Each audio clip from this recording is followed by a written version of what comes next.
పొందెను. ఇక్కడ చూసినట్లయితే తండ్రి అయిన దేవుడు మరి అబ్రహాముతో మాట్లాడుతూ ఉన్నాడు. ఏమని మాట్లాడుచున్నాడంటే ఆయన అతనిని అభివృద్ధిలోనికి నడిపిస్తానని. నిజమే, మనం ఇక్కడ చూసినట్లయితే నిన్ను నేను అభివృద్ధి పరిచి నీ సంతానమును విస్తరింపచేస్తానని అబ్రహాముకు వాగ్దానం ఇచ్చి ఉన్నాడు. ఏమని? విస్తరింపచేస్తాడు. ప్రతి ఒక్కరిని ప్రేమలారా ఆయన మాటకు లోబడి ఆయన మాటను విని ఉన్నప్పుడు ఏం చేస్తాడట? నిన్ను అభివృద్ధిలోనికి నడిపిస్తానని అబ్రహాముతో మాట్లాడుతున్నాడు. నీతో నాతో కూడా మాట్లాడుచున్నాడు. ఇక్కడ చూసినట్లయితే అప్పుడు అబ్రహాము ఓర్పు కలిగి ఆ వాగ్దానాన్ని పొందుకొని ఉన్నాడు. చూడండి, ఇక్కడ చూసినట్లయితే అబ్రహాము ఇక్కడ ఏంటంటే ఓర్పు కలిగి ఆయన ఏం చేస్తున్నాడు? అబ్రహాము మరి ఆ వాగ్దానం పొందుకోవాలని మరి పొందవాలని ఆయన మరి పొందుకోవాలని చూస్తూ ఉన్నాడు. ఇక్కడ చూసినట్లయితే మరి ఆయన ఏంటిదని అంటే చూసినట్లయితే దేవుని యొక్క స్వభావాన్ని తెలుసుకోవాలి. మొదటిగా దేవుని యొక్క స్వభావాన్ని తెలుసుకోవాలి. హల్లెలూయా. మొదటిగా ఏంటంట? దేవుడి యొక్క స్వభావం అంటే, స్వభావం అంటే ఏంటండి? స్వభావం అంటే ఆయన యొక్క స్వభావం అంటే ఏంటి చెప్పండి. మనస్సు. ఆయన యొక్క మనస్సును తెలుసుకోవాలి. మరి అదేవిధంగా రెండవదిగా చూసినట్లయితే వాగ్దానంపై నిలకడగా ఉండాలి. ఏదైతే దేవుడు నీకు మరి గత సంవత్సరము ఏ విధంగా అయితే దేవుడు నీకు ఏంటిది వాగ్దానం ఇచ్చి ఉన్నాడు, ఒకసారి ఆలోచించండి.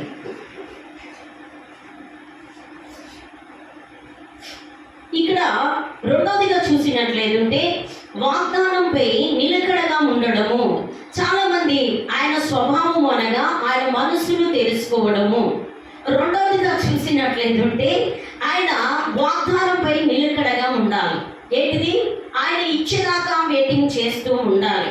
మూడవదిగా చూసినట్లయితే ఓర్పు. ఏంటిదండి? ఓర్పు అనేది చాలా ఇంపార్టెంట్. మరి ఓర్పుతో ఎదురు చూడటం వేయించున్నారు. ఓర్పుతో నువ్వు ఎదురు చూస్తూ ఉండాలి. నీకు ఓర్పు, నిరీక్షణ మరి ఏంటిదండి? ఇది చాలా ఇంపార్టెంట్ వేయించున్నారు. కాబట్టి ఈ మూడు ఆయన మనసును తెలుసుకోవాలి. ఆ వాగ్దానం, దేవుడిచ్చిన వాగ్దానాన్ని నువ్వేం చేయాలి? నిలకడగా మరి అటు స్టెబిలిటీ లేని మైండ్ కాకుండా స్టెబిలిటీ కలిగి నువ్వు ఉండి ఏం చేయాలి? ఆ వాగ్దానాన్ని నువ్వు మరి పొందుకోవాలంటే నీకు నిలకడ చాలా అవసరమేంచున్నది. ఓర్పు కూడా చాలా అవసరమేంచున్నది. అందుకోసమే అబ్రహాముకు ఈ మూడు మాటలు చెప్పి ఉన్నాడు. అబ్రహాము ఈ మూడు మాటల విషయాలు పాటించాడు. నీవు నేను పాటిస్తున్నామా? మరి ఆయన యొక్క మనసును గ్రహిస్తున్నామా? యేసయ్య మనసును, తండ్రి దేవుని యొక్క మనసును మనం గ్రహిస్తున్నామా? ప్రభువా, మరి నేను నీ మనసును గ్రహించి, అబ్రహాము చూడండి ఆయన మనస్సును గ్రహించి ఉన్నాడు. అందుకోసమే ఆయన చెప్పిన మాట అబ్రహాము ఏం చేశాడండి? మరి ఎదురు చూడటం ప్రారంభించినాడు. నీవు నేను కూడా ఏదైతే దేవుడు వాగ్దానం మనకిస్తాడో ఆ వాగ్దానాన్ని బట్టి మనము ఎదురు చూడడం ప్రారంభించాలి. అప్పుడే దేవుడు నువ్వు ఎంత ఎదురు చూస్తూ ఉంటావో నీకు అంత ఓపిక వస్తూ ఉంటుంది, ఓర్పు వస్తూ ఉంటుంది. ఎందుకంటే నీ ఓపికను బట్టి దేవుడు నీకేం చేస్తాడండి? ఆ వాగ్దానాన్ని నీ పట్ల మరి ఫలింప చేస్తాడు. మరి చూసినట్లయితే దేవుడు అబ్రహాము చేసిన ఆ వాగ్దానాన్ని ఏం చేశాడు? నెరవేర్చాలని చూస్తున్నాడు. అంతేనా? ఇక్కడ చూసినట్లయితే ఆ వాగ్దాన స్వరూపం ఏంటంటే దేవుడు అన్నాడు ఏమని? నిన్ను నేను అభివృద్ధి చేస్తాను. హల్లెలూయా. నిన్ను నేను అభివృద్ధి చేస్తాను.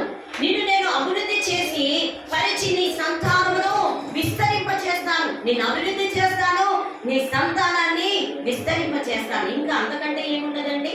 నువ్వు ఆయన మాట, ఆయన మనస్సును నువ్వు తెలుసుకుంటే నువ్వు పరిగెత్తుకొని దేవుని సన్నిధికి వస్తావు. నువ్వు పరిగెత్తుకొని దేవుని యొక్క మనసుతో నీ మనసు కలిగి ఉండాలని చూస్తావు. దేవుని యొక్క సన్నిధికి వచ్చి ఆ వాగ్దాన ఫలమును పొందుకోవాలని చూస్తావు. ఆ వాగ్దాన ఫలమును పొందుకొని ఇచ్చేదాకా ఓర్పుతో, సహనముతో ఎదురు చూస్తూ ఉంటావు. ఒక్కసారి ఆలోచన ఆలోచించండి. నువ్వు అలా చేస్తున్నావా? లేదు. మనం టైం మరి దేవునికి ఎక్కువగా ఏంటిదండి టైం స్పెండ్ చేస్తున్నామా? దేవుడితో గడుపుతున్నామా? ఒకసారి ఆలోచించండి. ఇక్కడ అంటున్నాడు, నీకు ఆ వాగ్దాన ఫలమును నీవు ఫలమును పొందుకోవాలంటే నువ్వేం చేయాలి? నీవు మరి ఏం చేయాలంటే నీవు దేవుని యొక్క మనస్సును నీవు గ్రహించాలి. మరి చూసినట్లయితే ఇక్కడ చూసాను, నిన్ను నేను అభివృద్ధి పరిచి నీ సంతానమును నేను విస్తరింప చేస్తాను. అదేవిధంగా ఇంకొక మాట, దేవుడు తన పేరు మీద ప్రమాణం చేసి ఉన్నాడు. ఎవరండి? దేవుడు మరి అతనికి ప్రమాణం చేసి ఉన్నాడు. ఏమిటండి? ఆయన ప్రమాణం చేసి ఉన్నాడు, తప్పకుండా నేను నిన్ను అభివృద్ధిలోనికి నడిపిస్తాను. అది కాలంలో మనం చూసినట్లయితే నిన్ను విస్తరింపచేసి ఏంటిది అనేక జనులకు తండ్రిగా నియమిస్తానని ఆయన వాగ్దానం చేసి ఉన్నాడు. నమ్మదగిన దేవుడు నిల్చున్నాడు.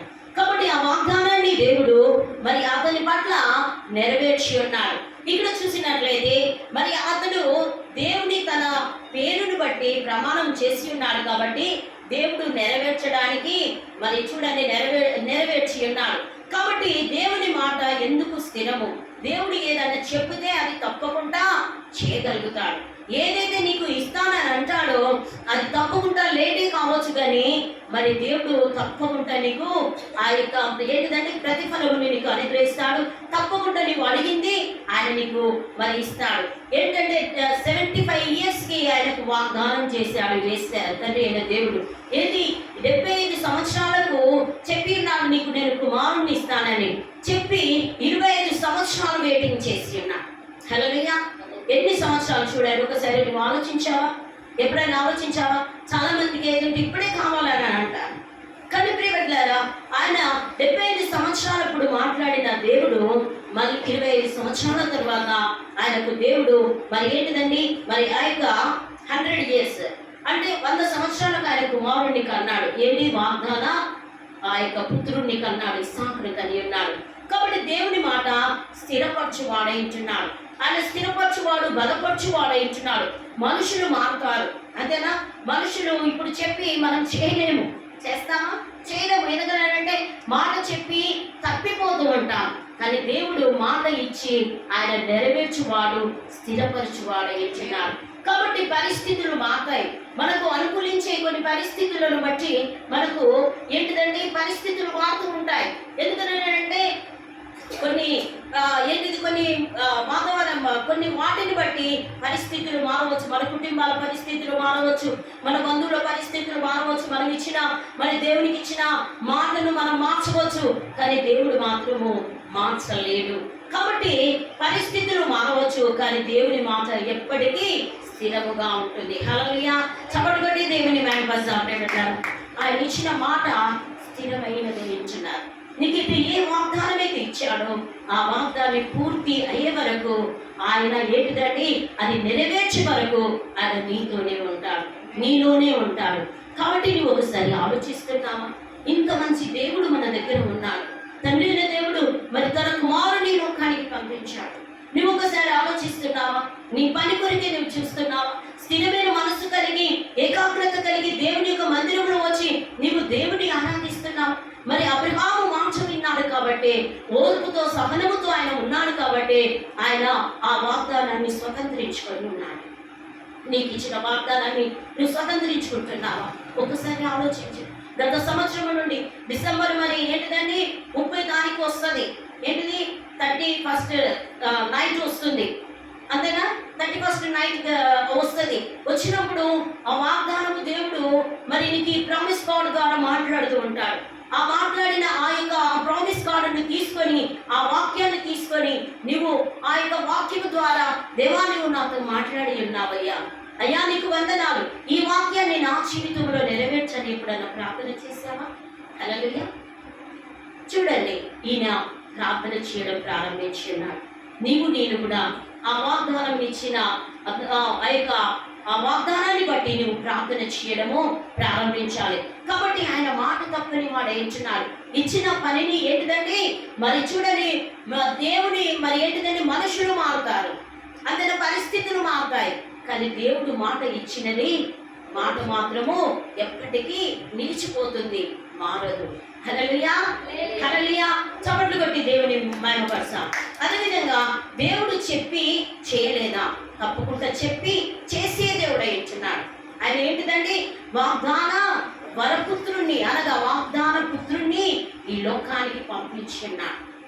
మనం పాట పాడుకుంటాం, వాగ్దాన వరపుత్రుడా అని. యేసు ఈ లోకానికి, మరి ఆయన ఏంటిదండి? యేసు ప్రభుల వారు ఈ లోకానికి వచ్చారు. ఈ పాత నిబంధనలో చూసినట్లయితే అబ్రహాముకు ఈ యొక్క ఎవరిని ఇచ్చాడండి? ఇస్సాకును వాగ్దానం ఇచ్చి నెరవేర్చున్నాడు. కాబట్టి ఆయన దేవుడు చెప్పి చేయగలిగిన సమర్థుడే ఇచ్చున్నాడు. ఏదైతే నీకు చెప్తాడో ఆయన తప్పకుండా నీ పట్ల నెరవేర్చువాడించున్నాడు. మరి సంఖ్యాకాండము 23వ అధ్యాయము మనం చూద్దాం. సంఖ్యాకాండము 23వ అధ్యాయం 19వ వచనం చదువమ్మా. సంఖ్యాకాండము 23వ అధ్యాయము 19వ వచనం. దేవుడు అబద్ధమాటకు ఆయన మానవుడు కాదు. హల్లెలూయా. ఇక్కడ వచ్చేసినారా ఏమని అంటున్నాడండి? దేవుడు అబద్ధమాడుటకు మానవుడు కాదండి. ఆయన నీకు చెప్పింది నెరవేర్స్తాడు, అంతే. నువ్వు ఖచ్చితంగా ఉండాలా. ఇక్కడ ఏమని అంటున్నాడంటే ఆయన చెప్పుటకు ఏంటి? మరొకసారి చదువమ్మా, మరొకసారి చదువు. దేవుడు అబద్ధమాటకు ఆయన మానవుడు కాదు. దేవుడు అబద్ధమాడుటకు ఆయన మానవుడు కాదండి. చదువు. పశ్చాత్తాపపడుటకు ఆయన నరపుత్రుడు కాదు. ఆయన చెప్పి చేయకుండునా ఆయన మాట ఇచ్చి స్థాపించకుండా ఉండునా. హల్లెలూయా. ఎంత గొప్ప దేవుడు మన దేవుడు. చూడండి, నిన్ను ఏమని అంటున్నాడంటే ఆయన మాట ఇచ్చి, మరి ఏంటిది? దేవుడు అబద్ధమాడుటకు ఆయన మానవుడు కాదండి. ఆయన అబద్ధమాడుటకు మానవుడు కాదు. మనమైతే ఎన్ని అబద్ధాలు ఆడుతూ ఉంటాం, అంతేనా? చెప్పింది అస్సలు చేయం, అంతేనా? దేవుని దగ్గర మందిరంలో వాగ్దానం చేస్తాం, ఆ వాగ్దానాన్నే మర్చిపోతాం. దేవా నేను తప్పకుండా నేను సమయాన్ని పాటిస్తా అంటారు, లేకపోతే తప్పకుండా నీ యొక్క పని నేను చేస్తానని అంటారు, నేను నిర్లక్ష్యం చేయనని అంటారు. నేను వచ్చి నాకు ఇచ్చిన పని ఏదే బాధ్యతగా నేను చేస్తానని అంటారు, చేయరు. అందుకోసమే ప్రేమిట్లారా, మానవులు మాట ఇచ్చి తప్పిపోతారు, కానీ సర్వ సృష్టికర్త అయిన దేవుడు నీకు నాకు మాట ఇచ్చి ఆయన తప్పే దేవుడు కాదండి. హల్లెలూయా, హల్లెలూయా. అబ్రహాముకు మరి ఏంటిదండి? ఆయన మాట ఇచ్చాడు.